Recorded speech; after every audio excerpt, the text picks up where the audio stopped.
ഒരു മനുഷ്യൻ തെറ്റു ചെയ്താൽ അല്ലാഹു ദുനിയാവിൽ എങ്ങനെയാണ് ആ തെറ്റിനുള്ള ശിക്ഷയായി അവനോട് പെരുമാറാൻ പോകുന്നത്? സൂറത്തുൽ മുത്തഫിഫീനിൽ അല്ലാഹു പറയുന്നുണ്ട്, ഖല്ലാ ബൽ റാന അലാ ഖുലൂബിഹിം മാ കാനൂ യക്സിബൂൻ. ഖല്ലാ ബൽ റാന അലാ ഖുലൂബിഹിം മാ കാനൂ യക്സിബൂൻ. അവൻ ചെയ്തുകൊണ്ടിരിക്കുന്ന പ്രവർത്തനങ്ങൾ കാരണത്താൽ അവന്റെ ഹൃദയങ്ങൾ കറ പിടിച്ചുപോയിരിക്കുന്നു. ഒന്നാമത്തെ ശിക്ഷ മനുഷ്യൻ അല്ലാഹു തആല ഭൗതിക ലോകത്ത് നൽകുന്ന ഒന്നാമത്തെ ശിക്ഷ എന്ന് പറയുന്നത് അവന്റെ ഹൃദയത്തെ കറുത്ത ഹൃദയമാക്കി മാറ്റുക എന്നുള്ളതാണ്. കറ പിടിച്ച കളങ്കമുള്ള ഹൃദയമാക്കി മാറ്റുക എന്നുള്ളതാണ്. ഖല്ലാ ബൽ റാന അലാ ഖുലൂബിഹിം ഖല്ലാ ബൽ റാന അലാ ഖുലൂബിഹിം മാ കാനൂ യക്സിബൂൻ. അവർ പ്രവർത്തിച്ചത് കാരണമായി അവരുടെ ഹൃദയങ്ങളിൽ കറ പിടിച്ചിരിക്കുകയാണ്. സീസറൊക്കെ വലിക്കുന്ന ആളുകൾ, ബീഡി വലിക്കുന്ന ആളുകൾ, തുമ്മാൻ തിന്നുന്ന ആളുകൾ, അവരുടെയൊക്കെ പല്ലും ചുണ്ടും ശ്വാസകോശവും നാവും ഒക്കെ പല രീതിയിൽ കറകൾ പിടിച്ചിട്ടുണ്ടാവും. അതേപോലെ ഒരു മനുഷ്യൻ തെറ്റുകൾ ചെയ്യുന്നതിനനുസരിച്ച് അവന്റെ ഹൃദയങ്ങൾ കറുത്തുപോകും എന്നാണ് അല്ലാഹു ഖുർആനിലും പരിശുദ്ധ റസൂലുള്ളാഹി സ്വല്ലല്ലാഹു അലൈഹി വസല്ലമ തങ്ങൾ ഹദീസിലും പറയുന്നത്. മഹാനായ അബൂ ഹുറൈറ റളിയല്ലാഹു അൻഹു പറയുന്ന ഒരു ഹദീസുണ്ട്, ഇന്നൽ അബ്ദ, ഒരാൾ ഇദാ അഖ്തഅ ഖത്വീഅ, തെറ്റു ചെയ്താൽ നുക്തത ഫീ ഖൽബിഹി നുക്തതുൻ സൗദാ, അയാളുടെ ഓരോ തിന്മകൾക്കും അല്ലാഹു തആല ഹൃദയത്തിൽ കറുത്ത പുള്ളികൾ ഇട്ട് കൊടുക്കും. ഫഇദാ ഹുവ നസഅ വസ്തഗ്ഫറ വതാബ സുഖില ഖൽബുഹു, അയാൾ തെറ്റിൽ നിന്ന് മാറി നിന്ന് തൗബ ചെയ്ത് അല്ലാഹുവിലേക്ക് മടങ്ങിയാൽ ആ കറയെ അല്ലാഹു മായ്ച്ചു തരുമെന്ന് പരിശുദ്ധ റസൂലുള്ളാഹ്.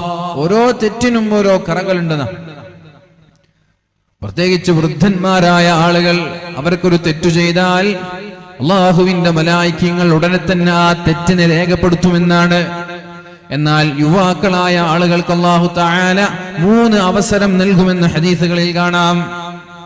15-ന്റെയും 40-ന്റെയും ഇടയിലുള്ള പ്രായക്കാരാണ് യുവാക്കൾ എന്ന് പറയുന്നത്. ആ യുവാക്കളായ ആളുകൾക്ക് അല്ലാഹു തആല 3 ചാൻസുകൾ നൽകുന്നുണ്ട്, 3 അവസരങ്ങൾ നൽകുന്നുണ്ട്. ഒന്നാമത്, അയാളൊരു തെറ്റ് ചെയ്യുമ്പോൾ മലക്കിനോട് പറയും, എഴുതണ്ട, അവിടെ തൗബ ചെയ്ത് നന്നാകുമോ എന്ന് നോക്കട്ടെ, എഴുതണ്ട എന്ന് പറയും. പിന്നെയും അയാൾ ആവർത്തിച്ചു കഴിഞ്ഞാൽ വീണ്ടും മലക്കുകൾ രേഖപ്പെടുത്താൻ ശ്രമിക്കും, അപ്പോഴും പറയും വേണ്ട, രേഖപ്പെടുത്തണ്ട. അങ്ങനെ 3-ാമത്തെ തവണ അയാൾ തെറ്റ് ചെയ്യുമ്പോഴാണ് മലക്കുകൾ ആ തിന്മകളെ രേഖപ്പെടുത്തുന്നത് എന്ന് ഹദീസുകളിൽ കാണാൻ കഴിയും. അത് യുവാക്കളെ കുറിച്ചാണ്, വൃദ്ധന്മാരായ ആളുകളെ കുറിച്ചല്ല. സ്വാഭാവികമായി ഓരോ മനുഷ്യന്റെ ശരീരവും തിന്മയോട് താല്പര്യം കാണിക്കുന്നതാണ്. പ്രത്യേകിച്ച് യൗവനകാലം എന്ന് പറയുന്നത് തിന്മയോട് പ്രവണതയുള്ള പ്രായമാണത്, കാലഘട്ടമാണത്. തെറ്റു ചെയ്യാനാണ് കൂടുതൽ താല്പര്യമുണ്ടാവുക. അതിനോടൊന്നും വലിയ താല്പര്യം ഉണ്ടാവില്ല. അതുകളൊക്കെ എന്തിനാന്ന് ചോദിക്കും. എന്നാള് ഫുട്ബോൾ ടൂർണമെന്റ് ഒക്കെ വരുമ്പോ ആവേശത്തോടെ അതിനെ സ്വീകരിക്കും. ഇതിനിപ്പോ വാല്യൂ വെക്കേണ്ട ആവശ്യം? അങ്ങനെ ചോദിക്കും ചെറുപ്പക്കാരെ, എന്താ വാല്യൂ വെക്കേണ്ട ആവശ്യം? ഇത്രകാലം വാല്യൂ വെച്ചിട്ട് എന്തായി? ഇത്രകാലം വേൾഡ് കപ്പ് വെച്ചിട്ട് എന്തായി? അത് തിരിച്ചു വയ്ക്കാറുണ്ടോ? ഇത്രകാലം മെസ്സിയുടെയും ക്രിസ്ത്യാനോയുടെയും നെയ്മറിന്റെ ഒക്കെ കട്ടൗട്ട് ആകാശത്തേക്ക് ഉയർത്തി വെച്ചിട്ട് എന്തായിപ്പോ? കപ്പെടുത്ത് കൊണ്ടുവന്നു വെച്ചാളൊക്കെ ഉണ്ടോന്നോ? അഞ്ഞങ്ങാട് മുതൽ ചെർക്കള വരെയുള്ള ഓരോ ടൗണുകളിലും വലിയ വലിയ കട്ടൗട്ടുകൾ വെച്ചില്ലേ ലക്ഷങ്ങൾ ചെലവഴിച്ച്, അവരൊക്കെ കപ്പുകൊണ്ടുവന്നു.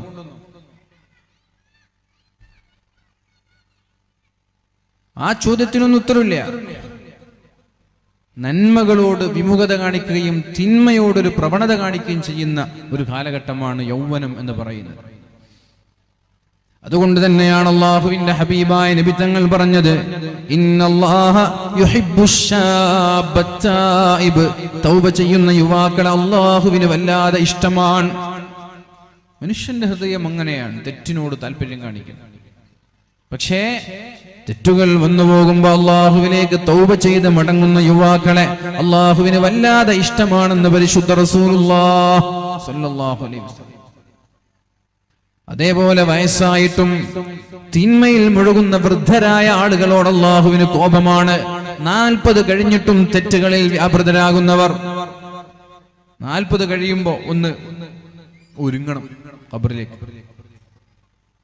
40 വരെ ഒരുങ്ങണ്ട എന്നല്ല, 40 എന്നുള്ളത് നമ്മുടെ ആയുസ്സിലെ ഏറ്റവും പ്രധാനപ്പെട്ട കാലഘട്ടം അസ്തമിച്ചു, ഇനി ഞാൻ വൃദ്ധനാവാൻ പോവാണ് എന്നതിൻ്റെ ഒരു അടയാളമാണ്. 40 കഴിഞ്ഞിട്ടും തെറ്റുകൾ ആവർത്തിക്കുന്ന ആളുകളോട് അല്ലാഹുവിന് കോപമാണെന്ന് ഹദീസുകളിൽ കാണാൻ കഴിയും. അതുകൊണ്ട് പ്രിയപ്പെട്ടവരെ, فَإِذَا هُوَ نَزَعَ وَاسْتَغْفَرَ وَتَابَ سُقِلَ قَلْبُهُ. തെറ്റു ചെയ്ത ഒരാൾ തെറ്റിൽ നിന്ന് പിന്മാറി അല്ലാഹുവിലേക്ക് തൗബ ചെയ്ത് മടങ്ങിയാൽ ആ തെറ്റിനെ അല്ലാഹു മായ്ച്ചു കളയും, ശുദ്ധമായ തെറ്റാക്കും. ശുദ്ധമായ ഖദ് അഫ്ലഹ മൻ സക്കാഹ, ഹൃദയത്തെ ശുദ്ധീകരിച്ചവനായ അയാൾ മാറും. വഇൻ ആദ, അയാൾ വീണ്ടും മടങ്ങിയാൽ സീദ ഫീഹാ, തൗബ ചെയ്യുന്നതിന് പകരം തെറ്റുകളാണ് അയാൾ ആവർത്തിക്കുന്നതെങ്കിൽ ഹത്താ തഅലുവ ഖൽബഹ്, ആ കറകൾ അയാളുടെ ഹൃദയത്തെ ആവരണം ചെയ്യുമെന്ന്, അയാളുടെ ഹൃദയത്തെ പൊതിയുമെന്ന് പരിശുദ്ധ റസൂലുള്ളാഹി വഹുവറാനുല്ലദീ ദക്കറല്ലാഹ്, ഖുർആനിൽ പറഞ്ഞില്ലേ, ഖല്ലാ ബൽ റാന അലാ ഖുലൂബിഹിം എന്ന് ഖുർആനിൽ പറഞ്ഞ റാൻ എന്ന് പറയുന്ന അസുഖം ഒരു മനുഷ്യന്റെ ഹൃദയത്തെ തിന്മകൾ ആവരണം ചെയ്യലാണ് എന്ന് പരിശുദ്ധ റസൂലുള്ളാഹി സ്വല്ലല്ലാഹു അലൈഹി വസല്ലം. ഇങ്ങനെ തിന്മകൾ കൊണ്ടൊരു മനുഷ്യന്റെ ഹൃദയം ആവരണം ചെയ്യപ്പെട്ടാലുള്ള പ്രശ്നം എന്താണ്? പ്രശ്നമുണ്ട്. ലാ യഅരിഫു മഅറൂഫൻ വലാ യുൻകിറു മുൻകറാ, നന്മയേത് തിന്മയേത് എന്നയാൾക്ക് തിരിച്ചറിയാൻ കഴിയില്ല. നേരത്തെ പറഞ്ഞില്ലേ, അല്ലാഹു ഒരു മനുഷ്യന് നന്മയും തിന്മയും തിരിച്ചറിയാനുള്ള സംവിധാനം ഉണ്ടാക്കിയിട്ടുണ്ട്. പക്ഷേ അത് എപ്പോഴാണ്? തെറ്റുകൾ ചെയ്യുന്നതിനനുസരിച്ച് തെറ്റുകളെ കഴുകിക്കളയുന്നവന്. നേരെ മറിച്ച് തെറ്റുകൾ ചെയ്ത് അവന്റെ ഹൃദയത്തെ തിന്മകൾ പൊതിഞ്ഞു വെച്ചാൽ, ആവരണം ചെയ്താൽ, കറുത്തുപോയാൽ, ലാ യഅരിഫു മഅറൂഫൻ വലാ യുൻകിറു മുൻകറാ, അയാൾക്ക് നന്മയേത് തിന്മയേത് എന്ന് തിരിച്ചറിയാൻ കഴിയാത്ത അവസ്ഥയിലേക്ക് അയാൾ മാറുമെന്ന് പരിശുദ്ധ റസൂലുള്ളാഹി. അപ്പൊ അയാൾക്ക് നന്മ ചെയ്യുമ്പോ സന്തോഷമോ തിന്മ ചെയ്യുമ്പോൾ ദുഃഖമോ അയാൾക്കുണ്ടാവൂല. കാരണം നന്മയേത് തിന്മയേത് എന്ന് തിരിച്ചറിഞ്ഞാലല്ലേ. ലാ യഅരിഫു മഅറൂഫൻ വലാ യുൻകിറു മുൻകറാ. ചില ആളുകൾ ചോദിച്ചില്ലേ, സാധുമാരെ വാദിന്റെ ഫ്ലക്സ് വെക്കുന്നുണ്ടല്ലോ, കളിക്കാരുടേത് വെച്ചാൽ എന്തേന്ന് ചോദിച്ചിട്ടില്ലേ? എന്തുകൊണ്ടാണ് അങ്ങനെ ചോദിക്കുന്നത്? ലാ യഅരിഫു മഅറൂഫൻ, ഈ ഫ്ലക്സ് ബോർഡുകൾ കൊണ്ടൊരു നന്മയുണ്ട്. വാദിന്റെ സദസ്സിലേക്ക് വരൂ എന്നൊരു ക്ഷണമാണ്, നന്മയിലേക്കുള്ള ക്ഷണമാണ് ഈ ഫ്ലക്സ് ബോർഡുകൾ. എന്നാൽ കളിയുടെ ഫ്ലക്സ് ബോർഡുകളും കട്ടൗട്ടുകളും കൊണ്ട് ഏത് നന്മയിലേക്കാണ് നിങ്ങൾ ക്ഷണിക്കുന്നത്? ലാ യഅരിഫു മഅറൂഫൻ വലാ യുൻകിറു മുൻകറാ, നന്മയും തിന്മയും തിരിച്ചറിയാൻ പറ്റാത്ത ഒരവസ്ഥയിലേക്ക് നമ്മുടെ ഹൃദയം മാറിപ്പോവാതിരിക്കാൻ, നമ്മുടെ ഹൃദയം ചാഞ്ഞു പോവാതിരിക്കാൻ, വഴുതിപ്പോവാതിരിക്കാൻ എന്റെ പ്രിയപ്പെട്ടവരെ നമ്മൾ സൂക്ഷിക്കണം. അല്ലാഹു നമ്മളെ രക്ഷപ്പെടുത്തട്ടെ. ഒന്നാമത്തെ ശിക്ഷ എന്ന് പറയുന്നത് നന്മയും തിന്മയും തിരിച്ചറിയാൻ പറ്റാത്ത രീതിയിലേക്ക് നമ്മൾ മാറുക എന്നുള്ളതാണ് ഒന്നാമത്തെ ശിക്ഷ. രണ്ടാമതായി, ഭൂമിയിൽ അല്ലാഹു പരീക്ഷണങ്ങൾ നൽകുമെന്നാ പറഞ്ഞത്. സൂറത്തു ശൂറാ, വമാ അസ്വാബകും മിൻ മുസീബ ഫബിമാ കസബത് ഐദീകും വയഅഫു അൻ കസീർ. അല്ലാഹു തആല പരിശുദ്ധ ഖുർആനിലൂടെ പറയാണ്, വമാ അസ്വാബകും മിൻ മുസീബ, നിങ്ങൾക്ക് എന്ത് മുസീബത്തുകൾ വന്നാലും എന്ത് അപകടങ്ങൾ വന്നാലും. ഇന്നലെ താമരശ്ശേരി ഭാഗത്താണ് വഅദിന് പോയത്. വഅദ് കഴിഞ്ഞ് ഒരു വീട്ടിൽ പോവുകയുണ്ടായി. അവിടെ പ്രസവിച്ച് 1.5 മാസം പ്രായമുള്ളൊരു കുഞ്ഞുണ്ട്. ആ കുഞ്ഞിന്റെ ശരീരം പൊള്ളലേറ്റതുപോലെ, ഓരോ സ്ഥലങ്ങളിങ്ങനെ പൊള്ളിയതുപോലെ, തീ കൊണ്ടതുപോലെ പൊള്ളലേറ്റ് വരാൻ. പ്രസവിക്കുമ്പോൾ കാലിന്റെ ചൂണ്ടം വിരലുണ്ടായിരുന്നു, പൊള്ളലേറ്റ് ആ ചൂണ്ടം വിരൽ മുറിഞ്ഞുപോയി. ശരീരത്തിന്റെ ഓരോ സ്ഥലങ്ങളിലും തീ കൊണ്ടതുപോലെ പൊള്ളലേറ്റ് കിടക്കാണ്. ഡോക്ടർമാർ പറഞ്ഞു ഇതിന് മരുന്നില്ല, രോഗത്തിന്റെ പേരെന്തെന്നറിയില്ല. അല്ലാഹു ശിഫ നൽകട്ടെ, അല്ലാഹു ശിഫ നൽകട്ടെ. ആരെയൊക്കെയോ ചെയ്യുന്ന തെറ്റുകൾ കാരണം അല്ലാഹു പൊതുവായി ജനങ്ങളിലേക്ക് ശിക്ഷ നൽകുന്ന. എല്ലാ ശിക്ഷകളും അങ്ങനെയാണ് എന്നല്ല, എന്നാൽ ചില ശിക്ഷകളെ അല്ലാഹു പൊതുജനങ്ങൾക്ക് അതൊരു ശിക്ഷയായി നൽകും. ചില തെറ്റുകളെ, ആ തെറ്റുകൾ ഏതൊക്കെയാണ് എന്ന് ശേഷം പറയാനുണ്ട്.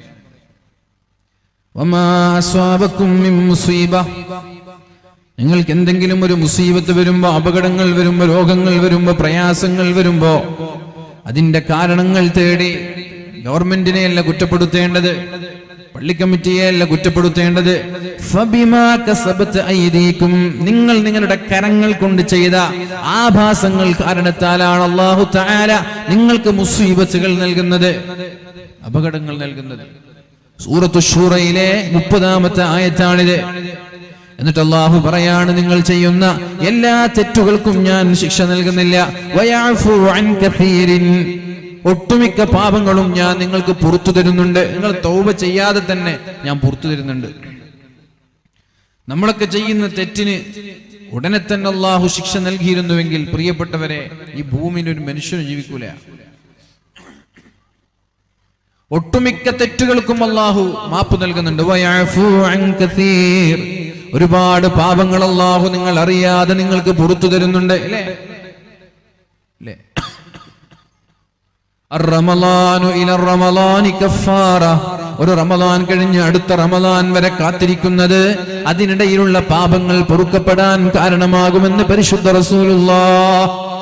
അൽ ജുമഅതു ഇലൽ ജുമഅതി കഫാറ, ഒരു ജുമഅ കഴിഞ്ഞ് അടുത്ത ജുമഅയെ കാത്തിരിക്കുന്നത് അതിനിടയിലുള്ള പാപങ്ങൾ പൊറുക്കപ്പെടാൻ കാരണമാകുമെന്ന് പരിശുദ്ധ റസൂലുള്ളാഹ്. അസ്സലാത്തുൽ മക്തൂബ ഇലസ്സലാത്തിൽ മക്തൂബ, 5 നേരത്തെ നിസ്കാരത്തിനിടയിൽ ചെയ്യുന്ന പാപങ്ങൾ, ആ നിസ്കാരത്തിന് കഴിഞ്ഞതിന് ശേഷം അടുത്ത നിസ്കാരത്തെ കാത്തിരിക്കുന്ന സമയമുണ്ടല്ലോ, ആ സമയം വരെയുള്ള നിങ്ങൾ ചെയ്യുന്ന പാപങ്ങളെ അടുത്ത നിസ്കാരമാകുമ്പോഴേക്കും അല്ലാഹു പുറത്തു തരുന്നുണ്ട് എന്ന് പരിശുദ്ധ റസൂലുള്ളാഹി സ്വല്ലല്ലാഹു അലൈഹി വസല്ലം.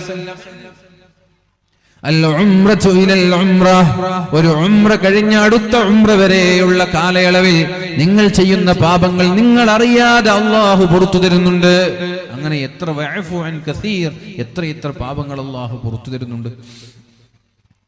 സ്വലാത്തുകൾ കാരണം അല്ലാഹു പാപങ്ങൾ പുറത്തു തരുന്നുണ്ട്. 5 നേരത്തെ നിസ്കാരങ്ങളുടെ ശേഷം സുബ്ഹാനല്ലാഹും അൽഹംദുലില്ലയും അല്ലാഹു അക്ബറും ചൊല്ലുന്നത് കാരണത്താൽ അല്ലാഹു തആല തിരമാലകൾ കണക്ക് ചെയ്യുന്ന പാപങ്ങളും അല്ലാഹു പുറത്തു തരുന്നുണ്ട്. അപ്പൊ നമ്മൾ അറിയാതെ പാപങ്ങൾ ഒരുപാട് അല്ലാഹു പുറത്തു തരുന്നുണ്ട്.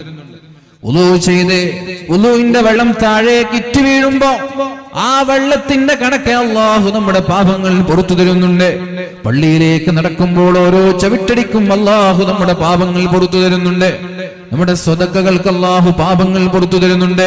ഒരു തലവേദന അനുഭവിക്കുമ്പോൾ വരെ, ഒരു പനി അനുഭവിക്കുമ്പോൾ വരെ, ഒരു സത്യവിശ്വാസിക്ക് ഒരു ക്ഷീണമുണ്ടാകുമ്പോൾ വരെ അല്ലാഹു തആല അവന്റെ പാപങ്ങൾ അവൻ അറിയാതെ പുറത്തു തരുന്നുണ്ട് എന്ന് പരിശുദ്ധ റസൂലുള്ളാഹ്. അല്ലേ? ഒരു സത്യവിശ്വാസിക്ക് ഒരു ക്ഷീണമുണ്ടായാൽ, മാ അസ്വാബൽ മുഅ്മിന മിൻ നസ്ബിൻ, ക്ഷീണം, മിൻ ഗമ്മിൻ വഹമ്മിൻ, വിഷമം, ടെൻഷൻ, ദുഃഖം, പ്രയാസം, രോഗം, ഒരു വേദന. സത്യവിശ്വാസിക്ക് പ്രയാസമുണ്ടാവുന്ന ഏത് പ്രതിസന്ധി ഉണ്ടായാലും അല്ലാഹു തആല അവൻ അറിയാതെ അവന്റെ പാപങ്ങൾ പുറത്തു കൊടുക്കുന്നുണ്ടോ എന്നാണ്. വയഅഫു അൻ കസീർ, ഒരുപാട് പാപങ്ങൾ അല്ലാഹു പുറത്തു തരുന്നുണ്ട്. ആരാ പറയുന്നത്? പരിശുദ്ധ റസൂൽ പരിശുദ്ധ ഖുർആനിൽ അല്ലാഹു റബ്ബ് സുബ്ഹാനഹു വ തആല പറയാണ്, വയഅഫു അൻ കസീരിൻ, ഒരുപാട് പാപങ്ങൾ അല്ലാഹു പുറത്തു തരുന്നുണ്ട്. പിന്നെയോ അടുത്ത ആയത്ത് സൂറത്തുൽ മാഇദയാണ്. ഫഇൻ തവല്ലൗ ഫഅലം അന്നമാ യുരീദുല്ലാഹു അൻ യുസീബഹും ബിബഅദി ദുനൂബിഹിം وإن كثيرا من الناس لفاسقون فإن تولوا, അവർ പിന്തിരിഞ്ഞു കളയുകയാണെങ്കിൽ ഫഅലം, നിങ്ങൾ മനസ്സിലാക്കണം, അന്നമാ യുരീദുല്ലാഹു അൻ യുസീബഹും ബിബഅദി ദുനൂബിഹിം, അവർ ചെയ്ത ചില തെറ്റുകൾ കാരണത്താൽ അല്ലാഹു തആല അവരെ ശിക്ഷിക്കാൻ പോവുകയാണ്. അൻ യുസീബഹും ബിബഅദി ദുനൂബിഹിം, അവർ ചെയ്ത ചില തെറ്റുകൾ കാരണത്താൽ, എല്ലാ തെറ്റുമില്ല. അൻ യുസീബഹും ബിബഅദി ദുനൂബിഹിം, അവരുടെ ചില പാപങ്ങൾ കാരണത്താൽ അല്ലാഹു അവർക്ക് നാശം നൽകാൻ പോവുകയാണ്, നാശം വരുത്താൻ പോവുകയാണ്. സൂറത്തുൽ മാഇദയിലെ 49-ാമത്തെ ആയത്താണിത്. ഇനി സൂറത്തുർ റൂമിലെ 41-ാമത്തെ ആയത്ത് ശ്രദ്ധിക്കണം.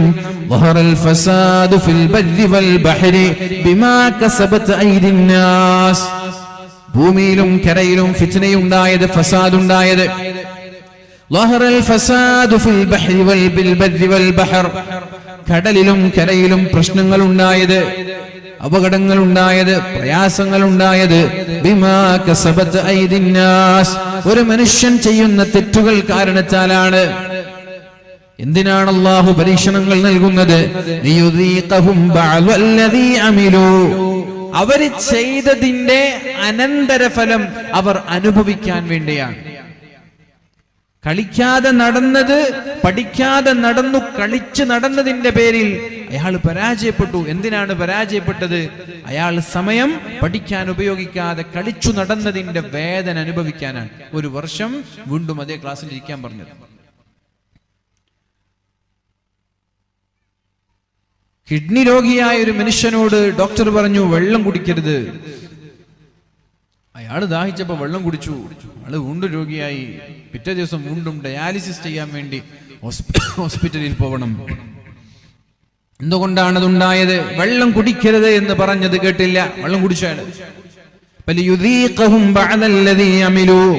അവര് ചെയ്യുന്ന പ്രവർത്തനങ്ങൾക്കുള്ള ശിക്ഷ അവർ അനുഭവിക്കാൻ വേണ്ടി. ഷുഗർ പേഷ്യന്റ് ഉണ്ട്, പഞ്ചസാര തിന്നരുത് എന്ന് പറഞ്ഞു, ഷുഗർ ഉൽപ്പന്നങ്ങളൊന്നും ഉപയോഗിക്കരുത് എന്ന് പറഞ്ഞു. പക്ഷേ ഈ മനുഷ്യനാണെങ്കിൽ ലഡു കാണുമ്പോൾ ഒഴിവാക്കാൻ പറ്റുന്നില്ല, ജ്യൂസ് കാണുമ്പോൾ ഒഴിവാക്കാൻ പറ്റുന്നില്ല, സോഫ്റ്റ് ഡ്രിങ്ക്സ് കാണുമ്പോൾ ഒഴിവാക്കാൻ പറ്റുന്നില്ല. മരിക്കുകയാണെങ്കിൽ മരിക്കട്ടെ എന്ന് പറഞ്ഞ അയാൾ നന്നായിട്ട് മധുരം തിന്നു, ഹലുവ തിന്നു, ലഡു തിന്നു. പെട്ടെന്ന് അയാൾ ഷുഗർ കൂടി ഡൗൺ ആയി നിർത്തി താഴെ വീണു. എന്തിനാണ് അള്ളാഹു ഷുഗർ ഡൗണായി അയാൾ വീഴാൻ കാരണം? തിന്നരുത് എന്ന് പറഞ്ഞിട്ടും അതനുസരിക്കാതെ അയാൾ തിന്നപ്പോ അതിന്റെ ശിക്ഷ അനുഭവിക്കാൻ അള്ളാഹു അയാളെ പ്രയാസപ്പെടുത്തി.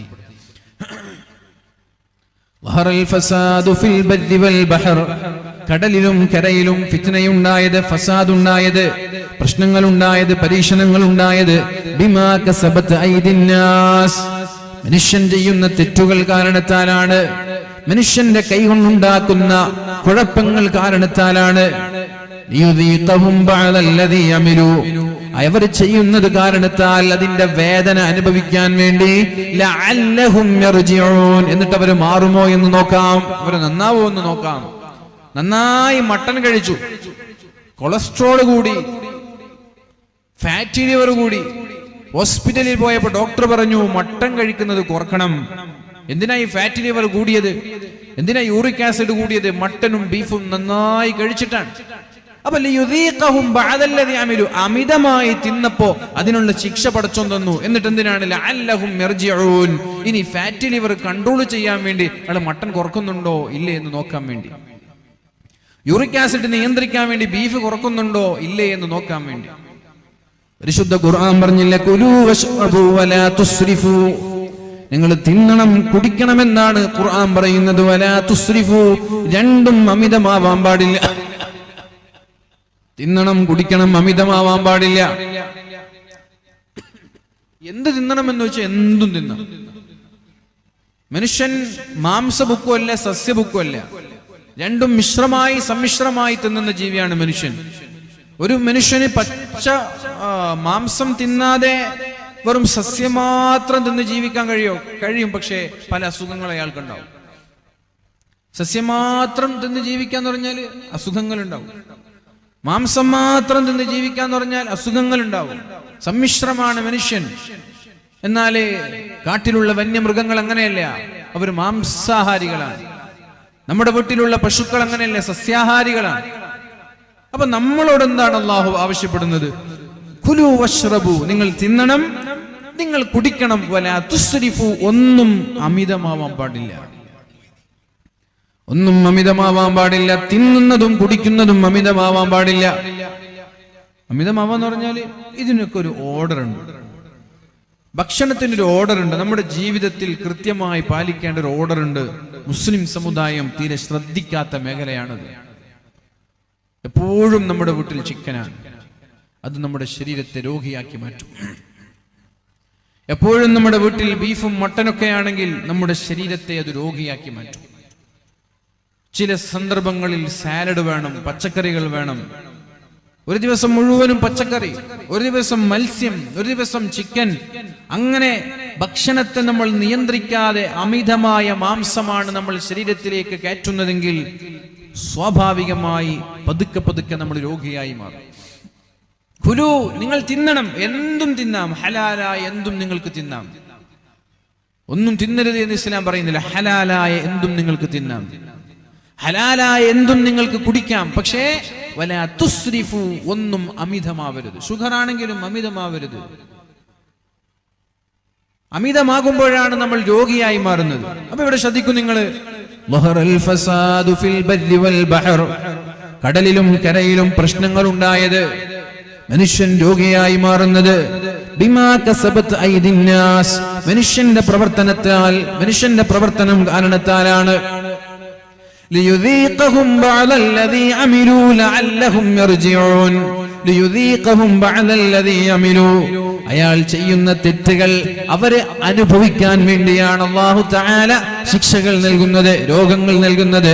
ലഅല്ലഹും യർജിഊൻ, ഒരു രോഗം വരുമ്പോൾ അയാൾ മാറുമോ എന്ന് നോക്കട്ടെ. കള്ളുകുടിച്ച് ഹൃദയമാകെ പഴുത്തുപോയി. ഡോക്ടർ പറഞ്ഞു ഇനി കള്ളു കുടിച്ചാൽ മരിക്കും. അയാൾ നിർത്തുന്നില്ലേ? അയാൾ നാളെ മരിച്ചു പോവാണ്. നിർത്തിയോ? ലഅല്ലഹും യർജിഊൻ, അയാൾ നിർത്തി പശ്ചാത്താപം ചെയ്ത് തിരിച്ചു വന്നാൽ അയാളുടെ ശരീരം പതുക്കെ പതുക്കെ റീകവറായി മാറും. എല്ലാ ശരീരത്തിന്റെ അസുഖങ്ങളും അങ്ങനെ തന്നെയാണ്. ഭക്ഷണ നിയന്ത്രണത്തിലൂടെ നമ്മുടെ അസുഖങ്ങളെ നമ്മൾക്ക് നിയന്ത്രിക്കാൻ കഴിയും, അസുഖങ്ങൾ പരിധി വിട്ടില്ലെങ്കിൽ. ഇപ്പൊ നമ്മൾ ടെസ്റ്റ് ചെയ്യാൻ പോയാൽ, ശരീരത്തിന്റെ ബോഡി ഫിറ്റ്നസ് അല്ലെങ്കിൽ എന്താ പറയാ, മൊത്തം ബോഡി ചെക്കപ്പ് ചെയ്യാൻ പോയാൽ നോർമൽ എന്ന് പറയുന്ന ഒരു കാറ്റഗറി ഇവിടെ ഉണ്ടാവും, ഹൈ എന്ന് പറയുന്ന ഒരു കാറ്റഗറി ഉണ്ടാവും. ഇപ്പൊ ഹൈ സ്റ്റേജിലേക്ക്, ഹൈ ലെവലിലേക്ക് എത്തിക്കഴിഞ്ഞാൽ, ഇപ്പൊ ഫാറ്റ് ലിവർ തന്നെ കുറച്ചുകൂടി സിറോസിസ് ആകുമ്പോൾ, പിന്നെ കുറച്ചുകൂടി കഴിഞ്ഞാൽ അത് ക്യാൻസറിലേക്ക് വരെ എത്തുന്നത്. അപ്പൊ ഒരു മനുഷ്യൻ ബോഡി ചെക്കപ്പ് നടത്തി നോർമൽ അല്ലാത്ത മേഖലയിൽ എന്തുകൊണ്ടാണ് എന്റെ ഫാറ്റ് ലിവർ കൂടാൻ കാരണം, എന്തുകൊണ്ടാണ് എന്റെ യൂറിക് ആസിഡ് കൂടാൻ കാരണം, എന്തുകൊണ്ടാണ് എന്റെ ക്രിയാറ്റിൻ കുറയാൻ കാരണം, ഇങ്ങനെ ഓരോന്ന് കൃത്യമായി വിശദമായി പഠനം നടത്തി എന്താണ് എന്റെ ജീവിതത്തിലുള്ള ഭക്ഷണത്തിലുള്ള ക്രമീകരണം എവിടെയാണ് വേണ്ടത് എന്ന് പറഞ്ഞ് ആ ഹൈ ലെവലിലുള്ളതെല്ലാം, റിസ്ക് ഫാക്ടറിലുള്ളതെല്ലാം കുറക്കാൻ അയാൾ ശ്രമിച്ചാൽ ഒരു 4-5 മാസം കൊണ്ട് അയാളുടെ ബോഡി നോർമലാവും. ശ്രദ്ധിക്കുന്നില്ലേ? അത് വലിയ വലിയ അസുഖങ്ങളിലേക്ക് അയാൾ എത്തിക്കും. ലഅല്ലഹും യർജിഊൻ, അയാൾ മാറട്ടെ, അയാൾ നന്നാവട്ടെ, അയാൾ ചെയ്യുന്ന പ്രവർത്തനം അയാളൊന്ന് ശ്രദ്ധിക്കട്ടെ എന്ന് വിചാരിച്ചിട്ടാണ് ഞാൻ നിങ്ങൾക്ക് ശിക്ഷകൾ നൽകുന്നത്. പക്ഷേ മടങ്ങിയില്ലെങ്കിൽ നിങ്ങൾ അത് അനുഭവിക്കേണ്ടി വരും. സൂറത്തുർ റൂമിലാണ് അല്ലാഹു പറയുന്നത്. അതേപോലെ ഇത് രോഗവും ഭക്ഷണവുമായി ബന്ധപ്പെട്ട വിഷയമാണ് ഞാനിവിടെ സൂചിപ്പിക്കുന്നതെങ്കിലും അതേപോലെ നമ്മൾ ചെയ്യുന്ന തെറ്റുകളിലേക്കും ഈ ആയത്തിനെ ഒന്ന് കൊണ്ടുപോയി നോക്ക്. ظهر الفساد في البر والبحر بما كسبت أيدي الناس ليذيقهم بعض الذي عملوا لعلهم يرجعون. എന്തിനാണ് അല്ലാഹു തആല ഭൂമിയിലേക്ക് ശിക്ഷകൾ നൽകുന്നത്? മനുഷ്യൻ ചെയ്യുന്ന തെറ്റുകൾ കാരണത്താലാണ് നമ്മുടെ തോന്നിവാസങ്ങൾ, വിചാരം പോലെ, കള്ളുകുടി പോലെ, കൊലപാതകം പോലെ, അക്രമങ്ങൾ പോലെ, പലിശ തിന്നുന്നത് പോലെ, ഹറാമായ കാര്യങ്ങള്, വ്യഭിചാര ആരോപണങ്ങള്, ഹറാമായ സമ്പാദ്യങ്ങള്, ഇതെല്ലാം ഒരു മനുഷ്യൻ ചെയ്യുമ്പോഴാണ് അല്ലാഹു തആല ഭൂമിയിലേക്ക് മാരകമായ പരീക്ഷണങ്ങൾ നൽകുന്നത്. ലഅല്ലഹും യർജിഊൻ, അയാൾ ചിന്തിച്ചുകൊണ്ടതിൽ നിന്ന് മാറട്ടെ എന്ന ചിന്തയാണ് അല്ലാഹുവിന് ഇങ്ങനെ ശിക്ഷകൾ നൽകുമ്പോൾ അല്ലാഹുവിനുള്ളത്. അവൻ മാറിയില്ലേ അതൊരു പൊതുജനത്തെ മുഴുവനും ബാധിക്കുമെന്ന് പരിശുദ്ധ റസൂലുള്ളാഹി സ്വല്ലല്ലാഹു അലൈഹി വസല്ലമ തങ്ങൾ പറയുന്ന ഒരു ഹദീസ് മഹാനായ ഇബ്നു മാജ റളിയല്ലാഹു അൻഹു റിപ്പോർട്ട് ചെയ്യുന്നുണ്ട്. അഖബല അലൈനാ റസൂലുള്ളാഹ്, ഒരിക്കൽ അല്ലാഹുവിന്റെ റസൂൽ സ്വല്ലല്ലാഹു അലൈഹി വസല്ലമ തങ്ങൾ വന്നു. എന്നിട്ട് പറഞ്ഞു, യാ മഅശറൽ മുഹാജിരീൻ, ഓ മക്കക്കാരെ, മുഹാജിർ എന്ന് പറഞ്ഞാൽ മക്കക്കാരെ, യാ മഅ്ശറൽ മുഹാജിരീൻ, അല്ലയോ മക്കക്കാരെ, ഖംസുൻ ഇദബ്തുലീതും ബിഹിന്ന വഅഊദു ബില്ലാഹി അൻ തുദ്രികൂഹുന്ന, 5 കാര്യങ്ങൾ നിങ്ങളിൽ ഉണ്ടായാൽ നിങ്ങളിൽ ഉണ്ടാവാതിരിക്കട്ടെ എന്ന് ഞാൻ അല്ലാഹുവിനോട് ദുആ ചെയ്യുകയാണ്. ലം തൽഹരിൽ ഫാഹിഷതു ഫീ ഖൗമിൻ ഖത്തു, ഒരു സമൂഹത്തിൽ തിന്മകൾ വ്യാപകമായാൽ, ലഹറ എന്ന് പറഞ്ഞാൽ പ്രകടമാവുക, വ്യാപകമാവുക. ഇദാ ലം തൽഹരിൽ ഫാഹിഷതു ഫീ ഖൗമിൻ ഖത്തു, അനാചാരങ്ങളും തമ്മാടിത്തരങ്ങളും തോന്നിവാസങ്ങളും ഒരു സമൂഹത്തിൽ വ്യാപകമായാൽ, വ്യാപകമാവെന്ന് പറഞ്ഞാൽ എല്ലാവരും ചെയ്യാൻ തുടങ്ങും, എല്ലാവരും ചെയ്യാൻ തുടങ്ങും, നോർമലാവുക, ലഘൂകരിക്കപ്പെടുക, ഗൗരവം നഷ്ടപ്പെടുക. അങ്ങനെ അതിന് മാത്രമല്ല, ഹത്താ യുഅ്ലിനൂ ബിഹാ, എന്നിട്ട് അവർ ചെയ്യുന്ന തെറ്റുകളെ അവർ പരസ്യമാക്കാൻ തുടങ്ങിയാൽ, ഹത്താ യുഅ്ലിനൂ ബിഹാ, തെറ്റുകൾ വ്യാപകമായി എന്ന് മാത്രമല്ല, ആ തെറ്റുകളെ അവർ പരസ്യമാക്കാനും തുടങ്ങി. ഹത്താ യുഅ്ലിനൂ ബിഹാ, തിന്മകളെ അവർ പരസ്യമാക്കാനും തുടങ്ങിയാൽ, ഇല്ലാ ഫശാ ഫീഹിമുത് ത്വാഊൻ, അവരിൽ അല്ലാഹു തആല മാരകമായ രോഗങ്ങൾ നൽകും. ഫശാ എന്ന് പറഞ്ഞാൽ രോഗവും വ്യാപകമാവും. തെറ്റുകൾ വ്യാപകമാകുമ്പോൾ രോഗവും വ്യാപകമാവും. ഒരു വീട്ടിൽ ഒരു കിഡ്നി രോഗി, ആ ഒരു രീതിയിലേക്കാണ് നമ്മുടെ നാട് പോകുന്നത്. പണ്ടൊക്കെ CH സെന്റർ എന്ന് പറയുന്ന ഡയാലിസിസ് സെന്ററുകൾ ജില്ലയിലൊന്നായിരുന്നു. ഇപ്പൊ പഞ്ചായത്തിലും മണ്ഡലത്തിലും നാട്ടിലൊക്കെ ഓരോ നാട്ടിലും ഓരോ ഡയാലിസിസ് സെന്റർ എന്ന രീതിയിലേക്ക് നമ്മുടെ രാജ്യം മാറിക്കൊണ്ടിരിക്കുകയാണ്. ഓരോ വീട്ടിലും ഒരു കിഡ്നി പേഷ്യന്റ് എന്ന രീതിയിലേക്ക് നമ്മുടെ നാട് മാറിക്കൊണ്ടിരിക്കുകയാണ്. തിന്മ വ്യാപകമായാൽ ഫശാ ഫീഹിമുത് ത്വാഊൻ, അവിടെ അസുഖങ്ങളും വ്യാപകമാവും. ഫശ എന്ന് പറഞ്ഞാൽ വ്യാപകമാവും, പടർന്നു പന്തലിക്കും. ക്യാൻസർ, ഓരോ 5 വീട്ടിലും ഒരു ക്യാൻസർ രോഗി. അല്ലാഹു സലാമത്താക്കട്ടെ, അല്ലാഹു രക്ഷപ്പെടുത്തട്ടെ. രോഗികളായ ആളുകൾക്ക് അല്ലാഹു ശിഫ നൽകട്ടെ. ഏത് രോഗമാണെങ്കിലും എത്ര വലിയ അസുഖങ്ങളാണെങ്കിലും അല്ലാഹുവിനോടുള്ള ദുആ ആണ് പ്രിയപ്പെട്ടവരെ നമ്മുടെ പ്രതീക്ഷ. അല്ലാഹുവാണ് രോഗം നൽകുന്നത്, അല്ലാഹുവാണ് ശിഫ നൽകുന്നത്. മഹാനായ ഇബ്രാഹിം നബി അലൈഹിസ്സലാം ഒക്കെ പറഞ്ഞതുപോലെ ഫഇദാ മരിൽതു ഫഹുവ യശ്ഫീൻ, മഹാനായ ഇബ്രാഹിം നബി അലൈഹിസ്സലാം പറഞ്ഞത് ഫഇദാ മരിൽതു ഫഹുവ യശ്ഫീൻ, ഞാൻ രോഗിയായാൽ എനിക്ക് ശിഫ നൽകുന്നത് അല്ലാഹു റബ്ബ് സുബ്ഹാനഹു വ തആലയാണ്. അല്ലാഹുവിനുള്ള പ്രതീക്ഷ നമ്മൾക്കുണ്ടാവണം. അല്ലാഹുവാണ് രോഗം നൽകുന്നത്, അല്ലാഹുവാണ് ശിഫ നൽകുന്നത്. ആ അല്ലാഹു ചോദിച്ചാൽ ശിഫ തരാത്ത അസുഖങ്ങളില്ല എന്ന ബോധം പ്രിയപ്പെട്ടവരെ നമ്മൾക്കുണ്ടാവണം. എത്ര വലിയ അസുഖങ്ങളാണെങ്കിലും ഡോക്ടർമാര് പോലും കൈയൊഴിഞ്ഞാലും അല്ലാഹു എനിക്ക് ശിഫ തരുമെന്നുള്ള പ്രതീക്ഷ നമ്മൾക്കുണ്ടാവണം. മഹാനായ അയ്യൂബ് നബി അലൈഹിസ്സലാം അല്ലാഹുവിനോട് ദുആ ചെയ്തത് ഓർമ്മയുണ്ടല്ലോ. വഅയ്യൂബ ഇദ് നാജാ റബ്ബഹു അന്നീ മസ്സനിയൽ-ളുർറു വഅൻത അർഹമുർ റഹീമീൻ, അല്ലാഹുവേ നീ കാരുണ്യവാനാണല്ലോ, ഞാനാണെങ്കിൽ ഒരൽപ്പം പ്രയാസം അനുഭവിക്കുന്നുണ്ട്. അതുകൊണ്ട് ഫസ്തജബ്നാ ലഹു ഫകശഫ്നാ ബിഹി മിൻ ളുദ്ദിൻ വആതൈനാഹു അഹ്ലഹു വമിസ്ലഹും മഅഹും. അങ്ങനെ മഹാനായ അയ്യൂബ് നബി അലൈഹിസ്സലാമിന്റെ പ്രാർത്ഥന അല്ലാഹു സ്വീകരിച്ച് ഉടനെ തന്നെ മഹാനായ അയ്യൂബ് നബി അലൈഹിസ്സലാമിന് അല്ലാഹു തആല ശിഫ നൽകിയത് പരിശുദ്ധ ഖുർആനിൽ അല്ലാഹു പറയുന്നുണ്ട്. അതുകൊണ്ട് തദാവു ഇബാദല്ലാഹ്, രോഗം വന്നാൽ ഉടനെ ചികിത്സിക്കണമെന്നാ പറഞ്ഞത്. ഫഇന്നല്ലാഹ സുബ്ഹാനഹു ലം യളഅ ദാഅൻ ഇല്ലാ വുളിഅ മഅഹു ശിഫാ, ഏതെങ്കിലും രോഗം അല്ലാഹു ഭൂമിയിലേക്ക് പറഞ്ഞയച്ചിട്ടുണ്ടെങ്കിൽ ആ രോഗത്തിനുള്ള ചികിത്സയും അല്ലാഹു പറഞ്ഞയച്ചിട്ടുണ്ട്. ഇവിടെ ഒരു രോഗമുണ്ടെങ്കിൽ ആ രോഗത്തിനുള്ള ശിഫയും ഭൂമിയിലുണ്ട്. പക്ഷെ നമ്മളത് കണ്ടെത്തിയിട്ടില്ല എന്ന് മാത്രം.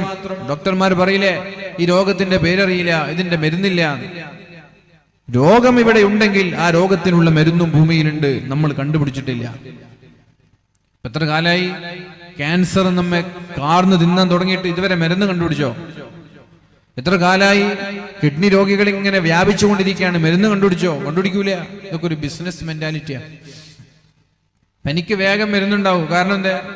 പനി ഇപ്പോൾ ഒരാഴ്ച കിടന്നാൽ ചിലപ്പോൾ ഷിഫയാകും. അങ്ങനെ ഹോസ്പിറ്റലിൽ പോയാലും പോയില്ലല്ലോ. എന്നാൽ കിഡ്നി രോഗം അങ്ങനെയല്ല, മരിക്കുവോളം ഹോസ്പിറ്റലിൽ പോകണം. മരിക്കുവോളം ഹോസ്പിറ്റലിൽ പോകണം. അതാണ് കിഡ്നി രോഗം. 19 വയസ്സുള്ള ഒരു പെൺകുട്ടി കിഡ്നി രോഗിയായി കോഴിക്കോട് മെഡിക്കൽ കോളേജിന്റെ തൊട്ടടുത്തുള്ള CH സെന്ററിൽ കിടപ്പുണ്ട്.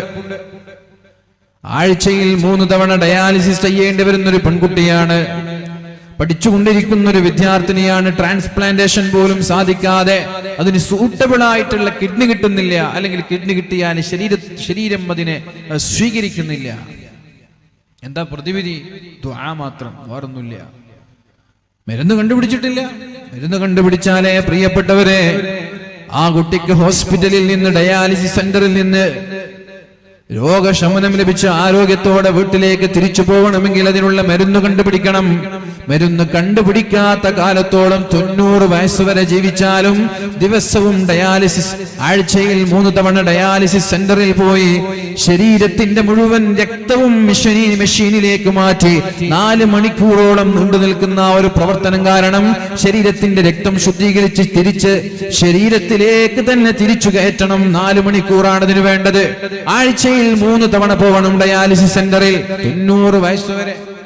ഒരാൾ 100 വയസ്സ് വരെ ജീവിച്ചാൽ 100 വയസ്സ് വരെ പോകണം. കാരണം എന്തേ? കിഡ്നി രോഗികൾക്ക് മരുന്ന് കണ്ടുപിടിച്ചിട്ടില്ല. കിഡ്നി മാറ്റിവെക്കുക എന്നുള്ളതല്ലാതെ വേറൊരു ഓപ്ഷൻ ഇല്ല. കുറ്റിപ്പുറം ഭാഗത്തൊരു വഅദിന് പോയപ്പോ അവിടെയുണ്ട് ഒരാള്, മഹാനായ അത്തിപ്പറ്റ ഉസ്താദിന്റെ വളരെ അടുത്ത ഒരാള്. അയാള് കിഡ്നി പേഷ്യന്റ് ആണ്. കിഡ്നി മാറ്റിവെക്കാൻ ഡോക്ടർമാര് പറഞ്ഞു, അനുയോജ്യമായ കിഡ്നി കിട്ടുന്നില്ല. അങ്ങനെയാണ് ഹോസ്പിറ്റലിൽ പോയി ഭാര്യ, സ്വന്തം ഭാര്യ തന്റെ കിഡ്നി നൽകാൻ തയ്യാറായി. പക്ഷേ ആ കിഡ്നി ഇയാളുടെ ശരീരത്തിലേക്ക് മാച്ചാവുന്നില്ല, യോജിക്കുന്നില്ല. എന്താ ചെയ്യാ? ഭാര്യയോട് ചോദിച്ചു. ആര്? ഡോക്ടർ ചോദിച്ചു, നിങ്ങളുടെ കിഡ്നി ഏറ്റവും സ്യൂട്ടബിൾ ആയ ഒരു കുട്ടി ഇവിടെയുണ്ട്, ആ കുട്ടിക്ക് കൊടുത്തോട്ടെ. നിങ്ങളുടെ ഭർത്താവിന് നിങ്ങളുടെ കിഡ്നി മാച്ച് ആവുന്നില്ല, എന്നാൽ നിങ്ങൾ ഏതായാലും ഓപ്പറേഷൻ ചെയ്ത് കിഡ്നി കൊടുക്കാൻ തയ്യാറായതല്ലേ. ഇതേ ഹോസ്പിറ്റലിൽ ഒരു കുട്ടിയുണ്ട്, കിഡ്നി മാറ്റിവെക്കാമെന്നൊരു കുട്ടി. ആ കുട്ടിക്ക് നിങ്ങളുടെ കിഡ്നിയുമായി നല്ല ചേർച്ചയുണ്ട്, അത് മാറ്റിവെച്ചോട്ടെ. പെണ്ണുങ്ങൾ പറഞ്ഞു, ഏതായാലും കിഡ്നി മാറ്റിവെക്കാൻ ഞാൻ തീരുമാനിച്ചതല്ലേ, കുഴപ്പമില്ല, എന്റെ കിഡ്നി ആ കുട്ടിക്ക് വെച്ചോളൂ. ഭർത്താവിടെ കിഡ്നിക്ക് വേണ്ടി കാത്തിരിക്കുകയാണ്.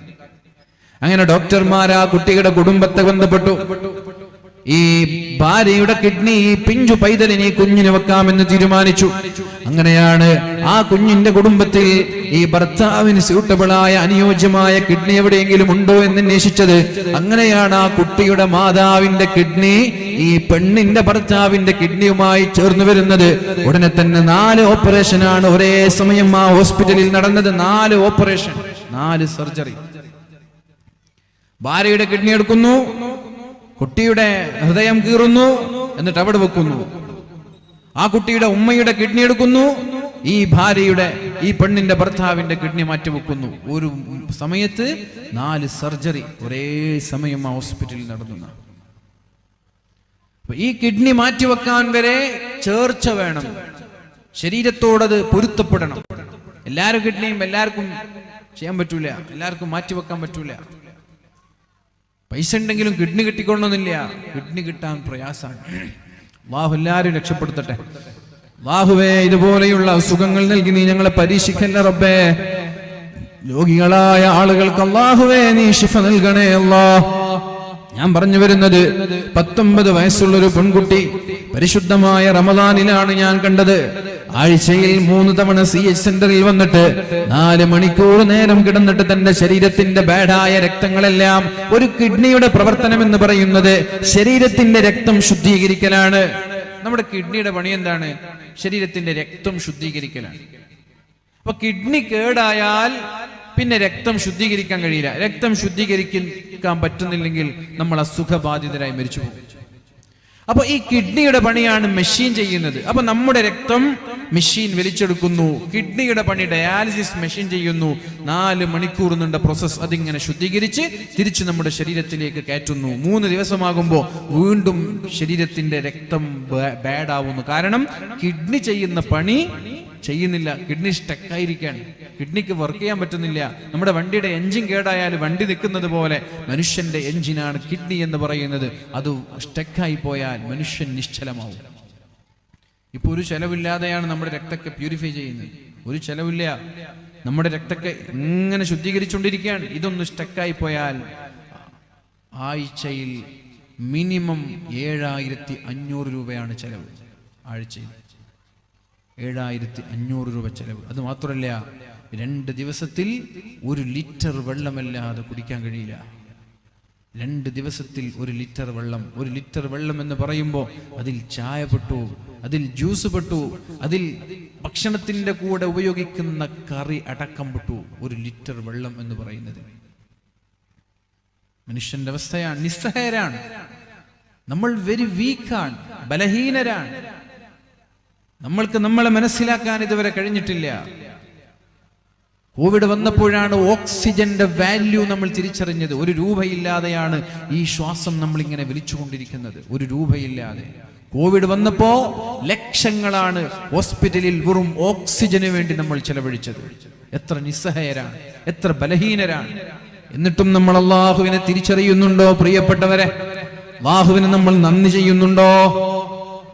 ഒരാൾ കിഡ്നി രോഗിയായാൽ അയാൾക്ക് അനുയോജ്യമായ കിഡ്നി ലഭിച്ചില്ല എങ്കിൽ മരിക്കുന്നത് വരെ അയാൾ ഹോസ്പിറ്റലിൽ പോയി ഓരോ ആഴ്ചയും 7500 രൂപ, 2 ആഴ്ചയാകുമ്പോ 15000 രൂപ, 1 മാസത്തിൽ 30000 രൂപ. വെറും കിഡ്നി ശുദ്ധീകരിക്കാൻ മാത്രം, രക്തം ശുദ്ധീകരിക്കാൻ മാത്രം 1 മാസത്തിൽ 30000 രൂപ. ആ വീട്ടുകാർക്ക് പിന്നെ സന്തോഷമുണ്ടോ? ആ വീട്ടുകാർക്ക് പെരുന്നാളുണ്ടോ? ആ വീട്ടുകാർക്ക് പിന്നെ കല്യാണ ആഘോഷങ്ങളുണ്ടോ? ബർത്ത്ഡേ സെലിബ്രേഷൻ ഉണ്ടോ? നമ്മൾക്ക് വെറും ബർത്ത്ഡേ സെലിബ്രേഷന് വേണ്ടി മാത്രം ലക്ഷങ്ങൾ പൊടിപിടിക്കുന്നവരാണ് നമ്മൾ, അല്ലേ? ഒരു മകളുടെ 1-ാം മാസം, അതും ഒരു സെലിബ്രേഷൻ. 2-ാം മാസം, അതും ഒരു സെലിബ്രേഷൻ. എപ്പോഴാണ് ഇതൊക്കെ തുടങ്ങിയത്? ഓരോ മാസവും സെലിബ്രേറ്റ് ചെയ്യാൻ എപ്പോഴാണ് പ്രിയപ്പെട്ടവരെ നമ്മൾ തുടങ്ങിയത്? ഇതൊക്കെ സോഷ്യൽ മീഡിയയിൽ കാണുമ്പോൾ പലപ്പോഴും അത്ഭുതപ്പെട്ടു പോകുന്നുണ്ട്. സ്വന്തം മക്കളെ അർജന്റീനയുടെയും മെസ്സിയുടെ ഒക്കെ പേരിടുന്ന മുസ്ലിം പെൺകുട്ടികൾ, അല്ലേ? ചാനലുകാരെ വീട്ടിലേക്ക് വിളിച്ചു കൊണ്ടുവന്ന് ഫിഫയും മെസ്സിയൊക്കെ നമ്മുടെ മുസ്ലിം പെൺകുട്ടികൾ നമ്മുടെ മക്കൾക്ക് പേരിടുന്ന കാലാണ്. എന്ത് കിട്ടിയാലും ശ്രദ്ധ വേണം, അത്രയേ ഉള്ളൂ. പബ്ലിസിറ്റി വേണം, ഒരു മടിയുമില്ലാതെ. പണ്ടൊക്കെ ഒരു കുട്ടി പ്രസവിച്ചു കഴിഞ്ഞാൽ മറ്റുള്ള ആളുകളുടെ മുമ്പിൽ മറച്ചു വച്ച് നടന്നിരുന്ന ഉമ്മമാർ ഇന്ന് ചാനലുകാരെ വീട്ടിലേക്ക് വിളിക്കാൻ. എന്തിന്? സെലിബ്രിറ്റികളായി, അല്ലെങ്കിൽ ഒരു പബ്ലിസിറ്റിക്ക് വേണ്ടിയിട്ട്. മെസ്സിയുടെ കട്ടൗട്ടിന്റെ താഴെ പോയിട്ട് മെസ്സി എന്ന് പേര് വിളിച്ചത് മുസ്ലിമീങ്ങളാണ്, വേറെ ആരുമില്ല. ഫിഫ എന്ന പേരിട്ടതും മുസ്ലിമീങ്ങളാണ്, വേറെ ആരുമില്ല. എന്നിട്ട് ആത്മാഭിമാനത്തോടെ, ഒരു മടിയുമില്ലാതെ അതൊക്കെ വിളിച്ചു പറയാൻ ഒരു മടിയുമില്ലാത്ത ഒരു സമൂഹമായി നമ്മുടെ സമൂഹം മാറിപ്പോകുന്നുണ്ട്. എപ്പോഴാണ് ഇതൊക്കെ സംഭവിക്കാൻ തുടങ്ങിയത്? റസൂലുള്ളാഹി സ്വല്ലല്ലാഹു അലൈഹി വസല്ലം തങ്ങൾ പറഞ്ഞു, പ്രിയപ്പെട്ടവരെ, അല്ലാഹുവിന്റെ ഹബീബായ നബി തങ്ങൾ പറയുന്നുണ്ട്, ഞാൻ നിങ്ങളിൽ ഭയക്കുന്നത് മൽ ഫഖറ അഖ്ശാ അലൈക്കും, നിങ്ങളൊക്കെ ദരിദ്രരാകുമോ എന്നല്ല ഞാൻ ഭയക്കുന്നത്, നിങ്ങളൊക്കെ പാവങ്ങളാകുമോ എന്നല്ല ഞാൻ ഭയക്കുന്നത്. പിന്നെ ഞാൻ ഭയക്കുന്നത് എന്താണ്? നിങ്ങൾ പാവപ്പെട്ടവരായി മാറുമോ എന്നല്ല ഞാൻ ഭയക്കുന്നത്. ഞാൻ ഭയക്കുന്നത് നിങ്ങളൊക്കെ മുതലാളിമാരായി മാറുമോ എന്നാണ്, നിങ്ങളൊക്കെ വലിയ പൈസക്കാരായി മാറുമോ എന്നതാണ് എന്റെ ഭയം. ആരാ പറയുന്നത്? പരിശുദ്ധ റസൂലുള്ളാഹ്. മൽ ഫഖറ അഖ്ശാ അലൈക്കും, എന്റെ സമൂഹം ഭാവിയിൽ ദരിദ്രരായി മാറുമോ എന്ന ഭയം എനിക്കില്ല, പട്ടിണി പാവങ്ങളാകുമോ എന്നുള്ള പേടി എനിക്കില്ല. വലാകിന്നി അഖ്ശാ അൻ തുബ്സത അലൈകുമുദ് ദുനിയാ, അല്ലാഹു തആല കുന്നുകൂടിയ സമ്പാദ്യം നിങ്ങൾക്ക് തരുമോ എന്നാണ് ഞാൻ ഭയക്കുന്നത്. അങ്ങനെ സമ്പാദ്യങ്ങൾ കുന്നുകൂടുമ്പോഴാണ് മക്കളുടെ ഓരോ മാസവും സെലിബ്രേറ്റ് ചെയ്യാൻ തുടങ്ങുന്നത്. ഓരോ മാസത്തിനും സെലിബ്രേഷൻ നിങ്ങൾ കണ്ടിട്ടുണ്ടാവും. 1-ാം മാസത്തിനൊരു സെലിബ്രേഷൻ, 2-ാം മാസത്തിനൊരു സെലിബ്രേഷൻ, 3-ാം മാസത്തിന്, 7-ാം മാസത്തിന്. വീട്ടിൽ വെറുതെ ഒരു കേക്ക് മുറിച്ചുള്ള സെലിബ്രേഷൻ അല്ല, സമ്പത്ത് ചെലവഴിച്ചിട്ടുള്ള സെലിബ്രേഷൻ. 10000 പൊടി പിടിച്ചുള്ള സെലിബ്രേഷൻ ഓരോ മാസത്തിലും. സോഷ്യൽ മീഡിയയിൽ പബ്ലിസിറ്റി കിട്ടാനും വ്യൂവേഴ്സ് ഉണ്ടാവാനും ചാനലുകൾ സബ്സ്ക്രൈബ് ചെയ്യാനും പേജുകൾ ഫോളോ ചെയ്യാനും വേണ്ടി ഈ തോന്നിവാസങ്ങൾ നിരന്തരമായി ആവർത്തിക്കുന്നു. എന്തുകൊണ്ടാണത്? അള്ളാഹുവിന്റെ ഹബീബായ നബി തങ്ങൾ പറഞ്ഞു, നിങ്ങൾക്ക് സമ്പത്ത് കുന്നുകൂടുമോ എന്നാണ് ഞാൻ ഭയക്കുന്നത്. പറഞ്ഞല്ല, സമ്പത്ത് കുന്നുകൂടുമോ എന്നാണ് ഞാൻ ഭയക്കുന്നത്. അങ്ങനെ സമ്പത്ത് കുന്നുകൂടിയാലോ ഫതനാഫസുഹാ കമാ തനാഫസുഹാ, നിങ്ങൾക്ക് മുമ്പ് കഴിഞ്ഞു പോയ ആളുകൾ സമ്പത്തിന് വേണ്ടി മത്സരിച്ചതുപോലെ എന്റെ സമുദായവും സമ്പത്തിന് വേണ്ടി മത്സരിക്കുമോ, ദുനിയാവിന് വേണ്ടി മത്സരിക്കുമോ എന്നാണ് ഞാൻ ഭയക്കുന്നത് എന്ന് പരിശുദ്ധ റസൂലുള്ളാഹ്. നിങ്ങൾക്ക് മുമ്പ് കഴിഞ്ഞു പോയ ആളുകൾ ദുനിയാവിന് വേണ്ടി മത്സരിച്ചതുപോലെ എന്റെ സമുദായവും ദുനിയാവിന് വേണ്ടി മത്സരിക്കുമോ എന്നാണ് ഞാൻ ഭയപ്പെടുന്നത്.